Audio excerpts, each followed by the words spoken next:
Jangan lupa like, komen, dan subscribe channel YouTube TVRI Bengkulu dan nyalakan lonceng notifikasinya.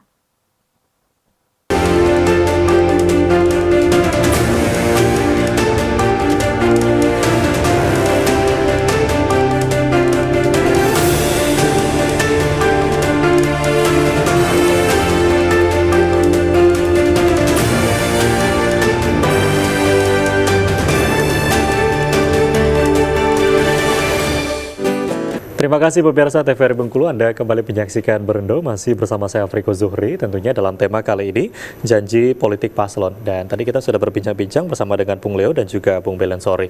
Nah mungkin kalau kita bicara soal janji, ini pasti melihat bagaimana kebutuhan dan juga keinginan masyarakat kita gitu ya. Sebetulnya diharapkan ini sosok seperti apa untuk nanti bisa memimpin lah bangsa Indonesia ini.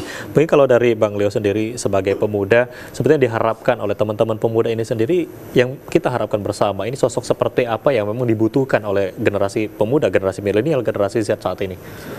Kalau dari saya pasti pengennya kita adem ayem aja, dan ini berjalan lancar. Seperti kata Presiden hari ini bahwa dia bilang dia sendiri sudah menetapkan dia tidak berkampanye dan dia menyerahkan kepada pemilih untuk siapa yang akan dipilih nantinya. Dan dia berpesan betul bahwa ASN, TNI, Polri itu netral. Itu aja itu sebenarnya sudah mengademkan kan dari kericuhannya selama ini kan Presiden dianggap berkampanye sebagai, kenyataannya memang Presiden nggak berkampanye, tapi akhirnya dia jelaskan lagi bahwa dia tidak berkampanye dan berharap pemilu ini lancar dan seperti yang dia gaungkan, yang politik yang gembira, dan itu mungkin disambut oleh para Gen Z dan milenial untuk memilih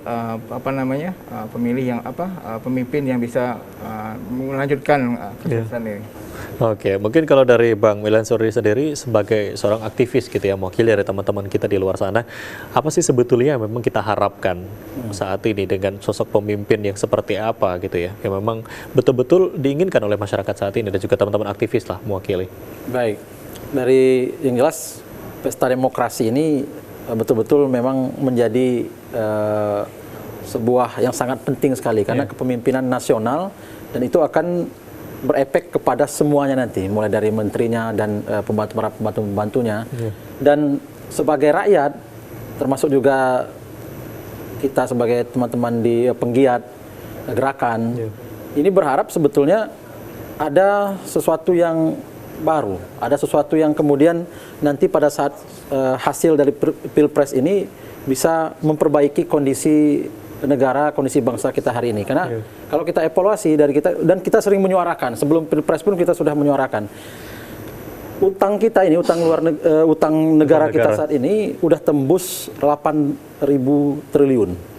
Ya, ini sangat luar biasa sekali kan. Kalau kemarin masih 7.000 triliun kan, sekarang ini sudah tembus 8.000 triliun.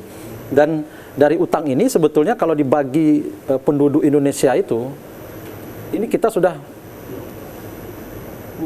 terbebani utang itu puluhan juta. Ada yang mengatakan 25 juta, ada yang jelasnya angkanya sangat besar. Setiap bayi yang dilahirkan itu sudah membawa utang yang kemudian ini karena menurut saya ini malpraktik kepemimpinan secara nasional.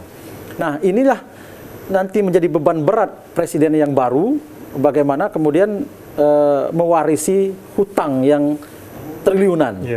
Dan kalau kita baca juga pernyataan yang dikutip oleh Prof. Mahfud, yang dikutip dari mantan ketua KPK Abraham Samad, negara kita ini sebetulnya negara kaya, tapi kita ini kan akhirnya ngutang. Nah, dia mengutip dari Abraham Samad itu bahwa kalau dari sektor pertambangan ini celah kebocorannya bisa ditutupi, angka korupsinya bisa dinikan, tambang ilegalnya bisa disikat, maka seluruh penduduk kita ini mendapatkan uang bulanan itu 20 juta. Itu Prof. Mahfud yang menyampaikan, mengutip dari Ketua KPK Abraham Samad, dari sektor pertambangan saja.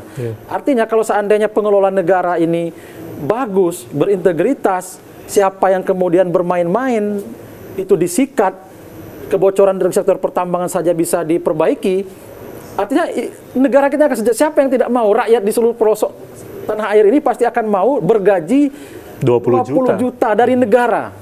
Dari penghasilan pertambangan 20 juta, bayangkan, tanpa kerja itu kan.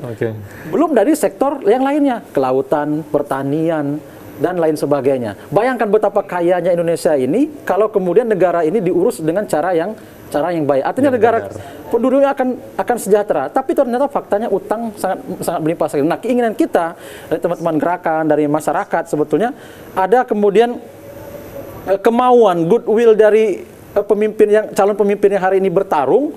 Berani nggak mereka mengentaskan utang yang besar itu dengan negara yang kaya kita ini memperbaiki sesuatu yang terjadi kebocoran dari semua sektor itu sehingga utang bisa dilunasi, utang negara bisa dilunasi, rakyatnya bisa makmur. Artinya dengan apa yang sudah terjadi sekarang, salah satunya adalah hutang ini dibebankan juga nanti siapapun yang akan terpilih secara tidak langsung akan mewarisi gitu. Nah, bagaimana sikap mereka nanti, dan itu yang diharapkan oleh masyarakat juga. Jangan sampai setiap pemimpin yang lahir itu membawa utang lagi bertambah bertumpuk. Nah, harapan kita ini dikikis. Oke, itu yang menjadi harapan. Mungkin kalau dari Bung Leo sendiri seperti apa nih? Kalau kita melihat satu permasalahan ini ya, yang menjadi pemikiran juga masyarakat Indonesia adalah Indonesia ini punya hutang gitu ya, yang setiap perganti periode, perganti presiden ini semakin bertambah.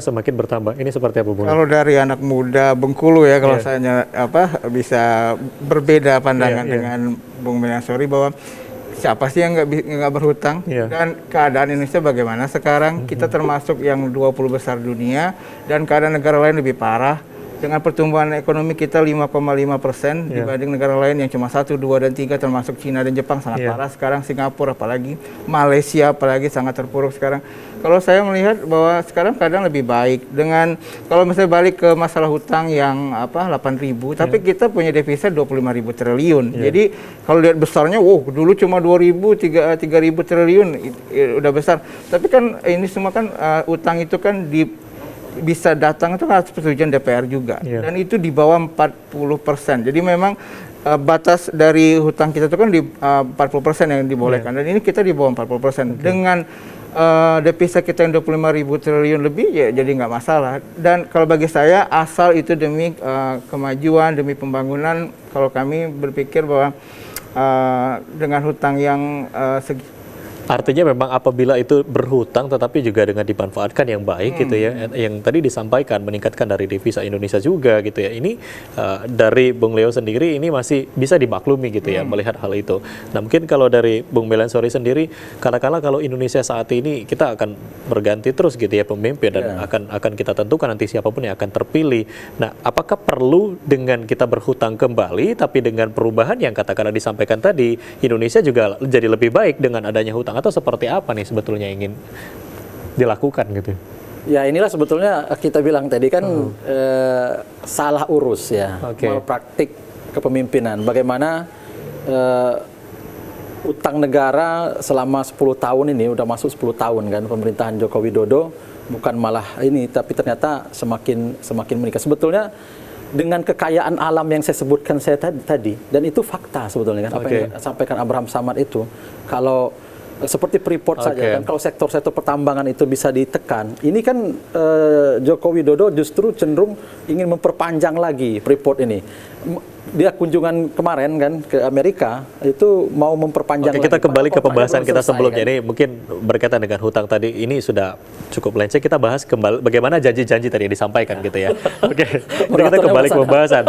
Kalau janji-janji ini melihat dari berbagai janji yang sudah ditawarkan dari paslon 1, 2, dan 3, ini pasti mereka memiliki strategi-strategi gitu ya. Kalau melihat sendiri dari Bung Leo, strategi disampaikan saat ini, apakah ini sudah bisa masuk mungkin masyarakat Bengkulu ya, dengan berbagai macam latar pendidikan, dengan berbagai macam background dan latar belakang mereka, ini seperti apa dengan strategi yang sudah disampaikan?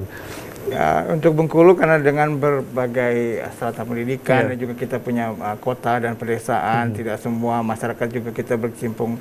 Kalau misalnya ini ada Jakarta, mungkin sangat pengen betul dia melihat visi misi, program kerja, janji begitu kan. Tapi karena ini Bengkulu, saya lihat janji mungkin salah satu sebagai bahan pertimbangannya untuk memilih, tapi tidak menjadi acuan betul bahwa janji-janji paslon itu aku lebih milih ini nih, misalnya yang satu pengen perubahan, yang satu melanjutkan begitu kan. Mereka mungkin itu bagian jadi pertimbangan, tapi tidak menjadi acuan betul bahwa janji akan jadi alasan mereka memilih. Oke, kalau dari Bang Wilasori gimana nih kalau kita melihat bagaimana strategi-strategi dari masing-masing paslon sendiri dengan menyampaikan janji-janji yang sudah disampaikan ini? Ya, jadi dari ketiga calon ini, kalau Prabowo Gibran itu mereka mengusung keberlanjutan karena anak presiden itu nyalon kan, nyalon wakil presiden kan, tentu akan mempertahankan keberlanjutan. Sayangnya kalau menurut Bang Leo tadi presiden tidak kampanye, itu benar karena kalau presiden kampanye itu dia harus cuti kan. Cuti dan mengajukan itu presiden itu mengajukan ke Jokowi kan kalau dia mau kampanye kan. Dan dia memang tidak berkampanye tapi dia itu memihak. Nah, ini yang tidak netralnya kan. Oke, baik, kita akan break dulu, nanti kita lanjutkan kembali. Kita break sejenak. Baik pemirsa TVRI Bengkulu, kami akan kembali sejenak pariwara, jangan kemana-mana, tetap di Berendo.